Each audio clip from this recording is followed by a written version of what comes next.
Yeah, definitely anything. Hi guys, welcome to Tuesday Talks with the Green Bay Doulas.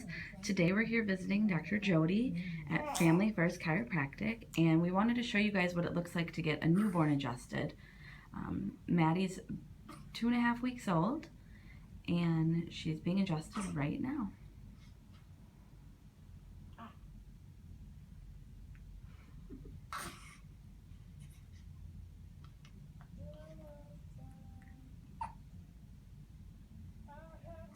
So what are the benefits of a newborn being adjusted, Jodi?